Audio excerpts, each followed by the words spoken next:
सलाह का वासिफ के जो है अपने अपने मुजरबात मुशाहदात आप हजरात के सामने बयान कर रहे हैं, अपना इल्म निछावर कर रहे हैं। कोई खून की नदियाँ बहा रहा है, कोई इल्म के दरिया बहा रहा है। अभी यूनुस साहब अल्लाह ताला इनके इल्म में इजाफा करे, बड़ा अच्छा नुस्खा इन्होंने फालिज का अब उसका बताया फलाद का। अभी ये फलाद का बता रहे थे, शुरू में इन्होंने कहा कि उसको गुस्ल देना है, तो सबसे पहला ख्याल आता है कि ये गुस्ल कहीं कोई गुस्ल जनाबत ना हो। लेकिन जब ये पै दर पे गुस्ल देते चले गए, आग पे आग देते चले गए, आखिर पे जाके ख्याल आया कि ये जरूर गुस्ल मैयत है। गुस्सा कहती उसी है जो बिल्कुल मर गया हो। अब इसको वो उसकी जरूरत है तो गुस्ल मैयत की, तो फिर उसके बाद खून के दरिया बहेंगे। तो अभी मुझे ये क्या नाम है इनका, मसूद साबरी साहब अभी बता रहे थे कि आपने कुश्ता बताया था उसका, ये सीमन का, मिद्दतुल मनी की पस का, और फिर मनी के जरासीम पैदा करने का। आप लोगों को याद होगा जिन्होंने कराची कुश्ता सदी वर्कशॉप अटेंड की थी, फिर उसके बाद वो इसका जो हमारा चैनल है यूनिफिकेशन का, उसको भी देखते रहे।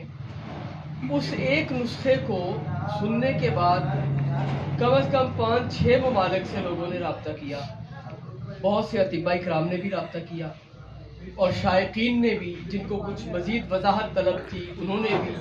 मेरे पास भी बहुत से लोग आए उस एक नुस्खे के लिए, और वो नुस्खा वाकई अपनी जगह पर अल्हम्दुलिल्लाह मोहतम बिशान है, इसमें कोई शक नहीं। उससे मुतल्लिका एक चीज़ जो शायद मैं किसी नशिस्त में बयान कर चुका हूँ, मुझे याद नहीं पड़ा लेकिन मेरा ख्याल है कर चुका हूँ, उसके मुतालिक भी बहुत से लोग इनफरादी तौर पर पूछते हैं।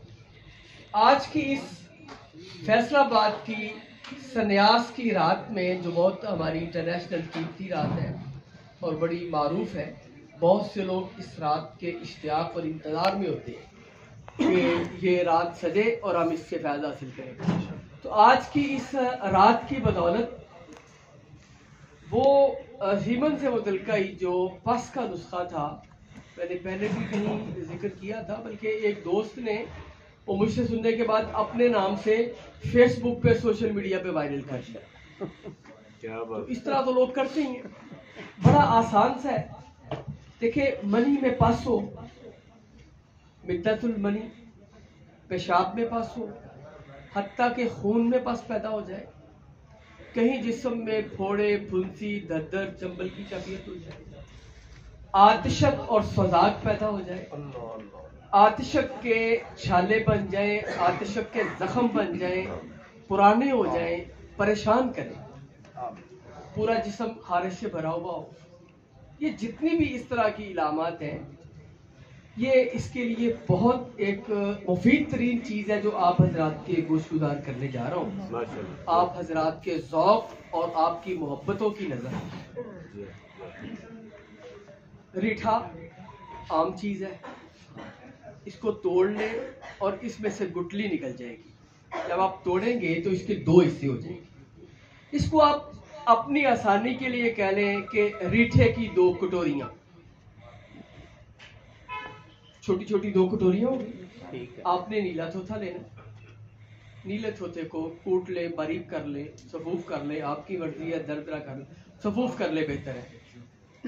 और इसकी 1 माशा की मिकदार आपने लेनी, नीला थोथा 1 माशा, और इन दोनों कटोरियों में आपने भर देनी, तकरीबन 1 माशा दोनों कटोरियों में आसानी आ जाए।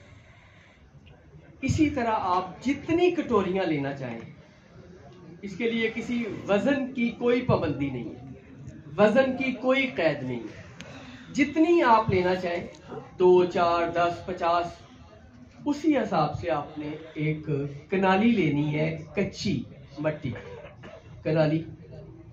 2 कनालियां आप लेंगे, एक कनाली के अंदर आप उस रीठे की कटोरियों को 1-1, 2-2 इंच के फासले पे चिन के रख दें।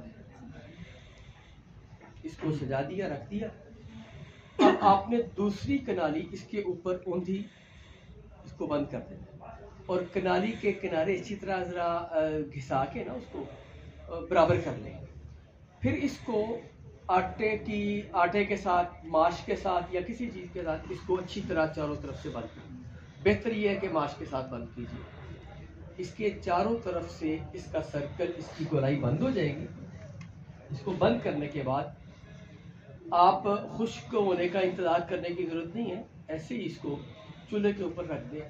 اور چولہے کی آگ یاد رکھیے گا صرف دیا سلائی جتنی ہونی چاہیے.